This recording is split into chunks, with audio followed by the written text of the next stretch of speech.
exploring what are the roots of the climate crisis, and of course that raises an extremely important related question of what the heck we're going to do about addressing the roots of the crisis.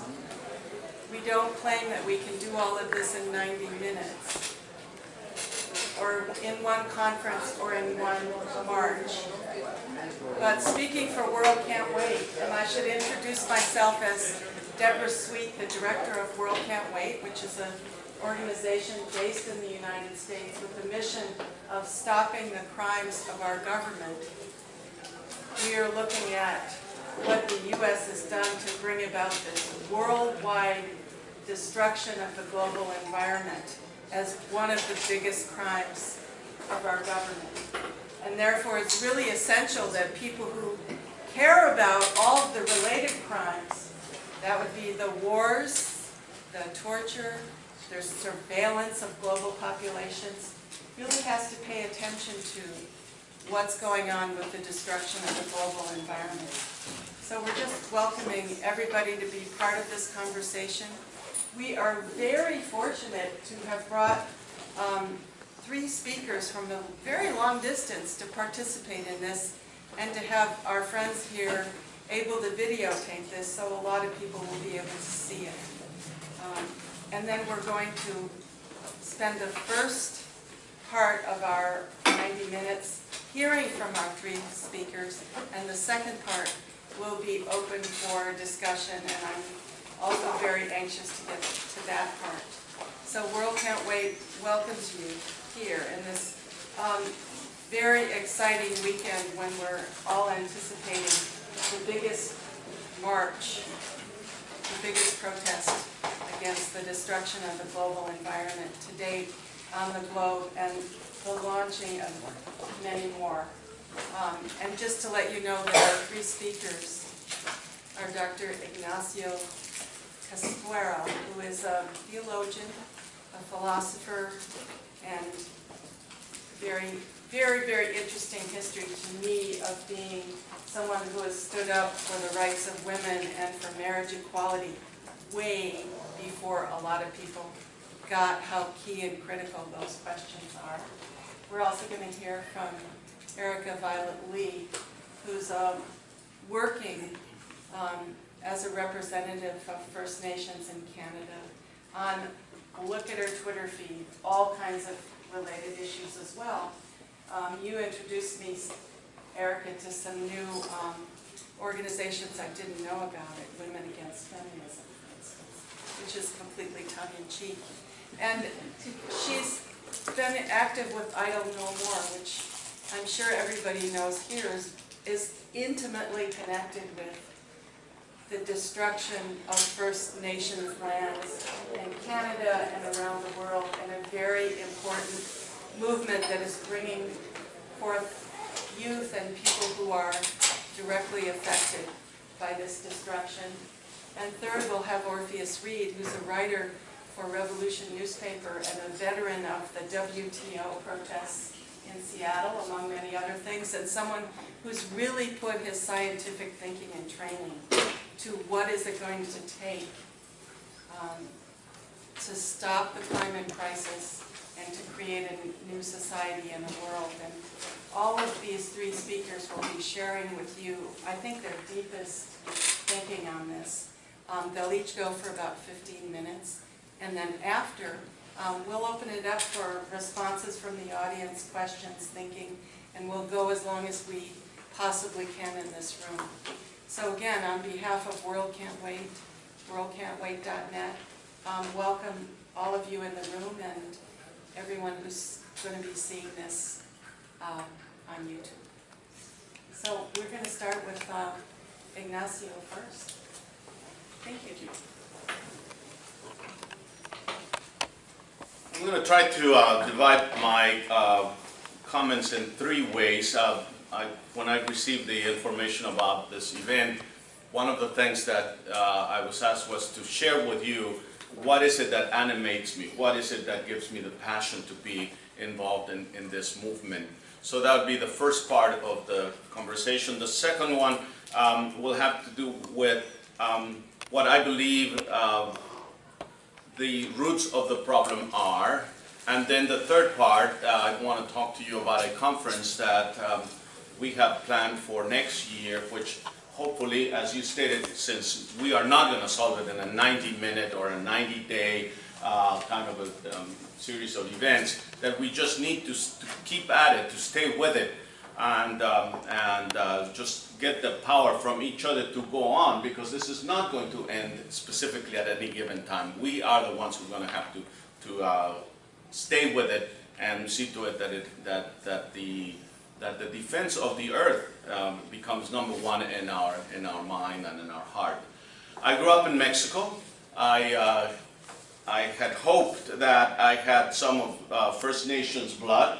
I'm the darkest in my family, and in the family everybody calls me negrito or negro. And I had hoped that the skin color correlated to some kind of Aztec or Toltec blood, and alas, recently my niece sent her DNA to be analyzed, and we discovered, both to my surprise and it still is very positive, that it is North Africa that gives me the color of my skin. And that is not a surprise either, because the Moors were in Spain, in Al-Andalus, and in the region of Extremadura, where the town of Castuera is. They were there for almost 8 centuries. So whether First Nations from the Americas or First Nations from North Africa, I feel a very deep connection with First Nations peoples.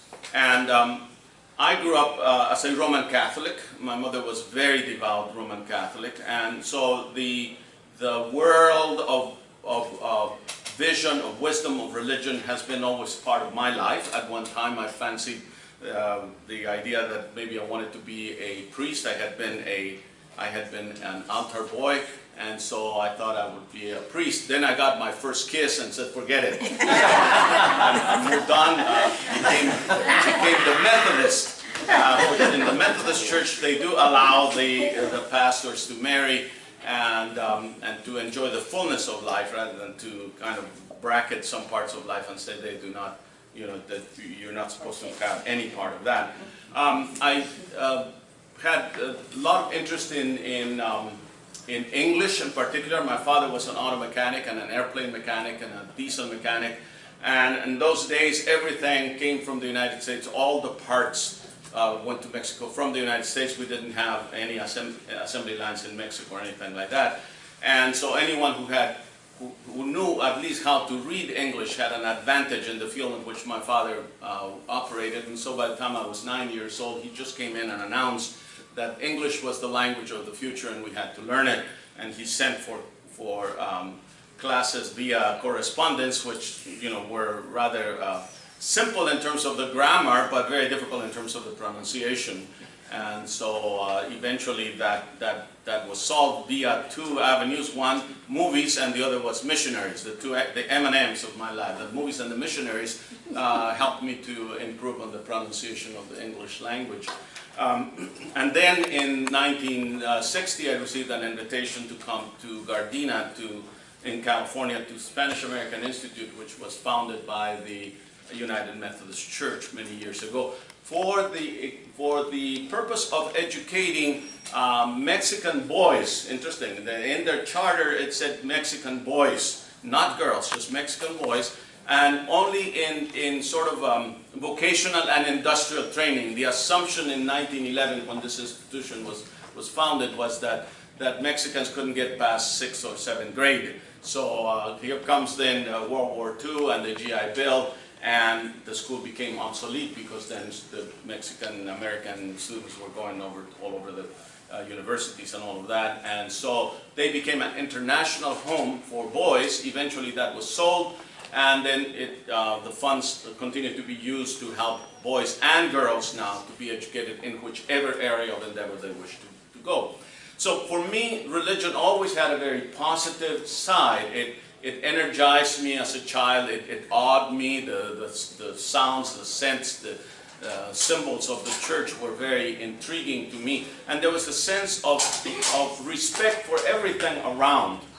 And that is something that I think, and this is a way of transitioning to the second point, that is the roots of the problem.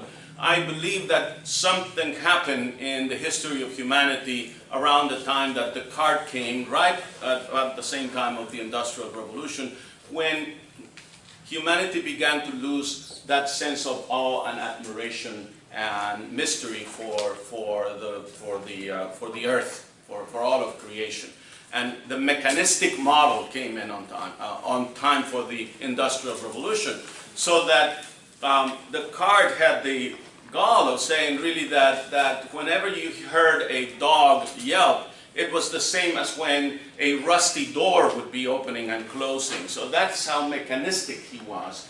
And unfortunately, that model worked well for the explosion of the Industrial Revolution. You know, yes, we are a mechanism. We have to just think of ourselves mechanically, think of the world mechanically, and overcome all of our problems in a mechanical way. So the issues of enchantment, of mystery, and even of an organism, to look at the earth and to look at ourselves more as an organism.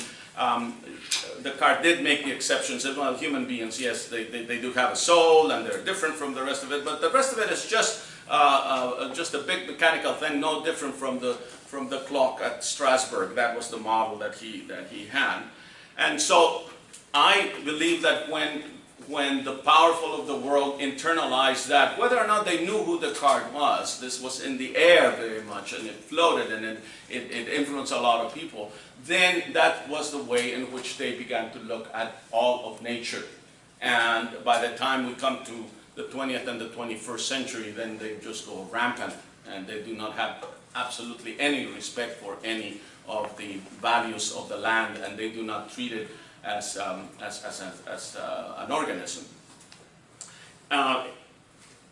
In opposition to that, there have been other philosophers and other thinkers that have insisted that no, that the whole creation is an organism, and that human beings are not separate from this organism, that we're also part of this organism. And remember that Descartes said, well, there's the exception. The human beings are separate from them, from this mechanistic model, and they can exploit the mechanical model, but they are an exception. Not so in the organistic model. In the organistic model is we are also part of it. We are intimately connected with everything in it. So really, in some ways, beginning with Alexander von Humboldt, he began to explore the world before Darwin, and he realized, you know, these wonderful things as he explored in the New World. He was the first Protestant permitted to go to the Spanish holdings, the Spanish colonies, and there he saw with great awe and admiration. He really was a discoverer, a true discoverer. In fact, in Germany, if you go to Berlin, to von Humboldt University, right under his statue in Spanish, a Cuban plaque says, to the true discoverer of the Americas, because he did not go to pillage. He went to the Americas to try to understand what was there, and he went with a tremendous sense of awe. Later on, Darwin would say, without von Humboldt, I would not have been able to write what I have written about my theories of evolution. And so in evolution in itself, then he acknowledges the interconnectedness of all of life and does not make an exception for human beings, much to the chagrin and pain of many church people. We are all part of nature also. And so we need to respect nature, to love nature, to recover what I hope my sister from the First Nations will remind us of. They never lost that. It was only the Europeans that were fooled by this Cartesian model. But the First Nations people always had this sense of awe, and they always knew that we were connected, we were interconnected. So, I believe then that what we need to do is to recover the sense of awe, to really fight against the mechanistic model, yes, I understand capitalism is part of that, mechanistic model. It is based on it. It really opens the exploitation of anything and anyone, including other human beings, as you well know. So this system that we have now, that just wants to keep on growing, is destined to end itself, because either it ends by our stopping it, or it ends by the logic, the destructive logic of the system itself. So it is our responsibility to make sure that doesn't happen, but that we really stop it on time. Many years ago, my main professor, John Cobb, who wishes he could be here, but he's so busy with other things, and also he's 89 years old. So he was the first theologian to respond to the climate crisis with a book called Is It Too Late? This was written in 1970, just a few months after the first Earth Day. And also a few, about the same time as the report to the Club di Roma was given, that limits to growth, the report that said if we keep on going the way we're going to destroy the planet. By 2021 we'll be in very difficult times, and then it'll be all downhill from that point on. In 1972 we organized the Alternatives to Catastrophe conference, which was based on the book he had written and on our understanding of what Limits to Growth had said, and on our understanding of what we could have done at that time. And in fact, many people began doing some things. In between the 1972 and 1980, some significant changes were made, because people were convinced that indeed this threat was real, that the Club di Roma, which was after all very, very much interested in doing business and all of that, that they realized that this could not just go on. And even Wall Street began participating in Earth Day. I don't know if you remember that, but there were some Earth Day observances right there on Wall Street. And Jimmy Carter even put solar panels on the White House. Come 1980, we have the debacle, election of Reagan. He takes out all of those solar panels and declares that this thing is just not true, and that the mechanistic model, it should go on triumphantly and overcome everything. In order now, I move to my third point, in order to continue thinking along the lines of what Cobb wrote about in 70, what we tried to do in 72, what he reiterated in the book that he wrote about the World Bank, where he talked about earthism. He was saying, for people of faith today, it is our responsibility to almost create a sub-religion within our own religion, and it should be called earthism. The defense of the earth is what any person that claims to be people of faith, that's what they need to do. We need to protect the earth.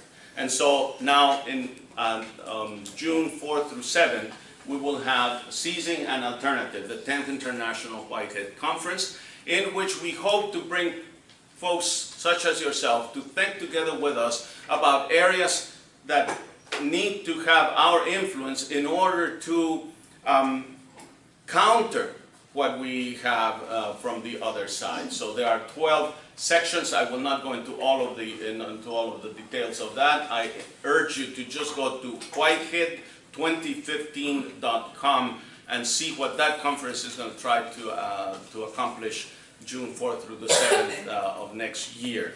And just know that Cobb is the spirit behind it, that Alfred North Whitehead, the philosopher of organism and the philosopher of science, also of true science, I believe, because he never accepted the mechanistic model and had this sense of awe and respect for creation.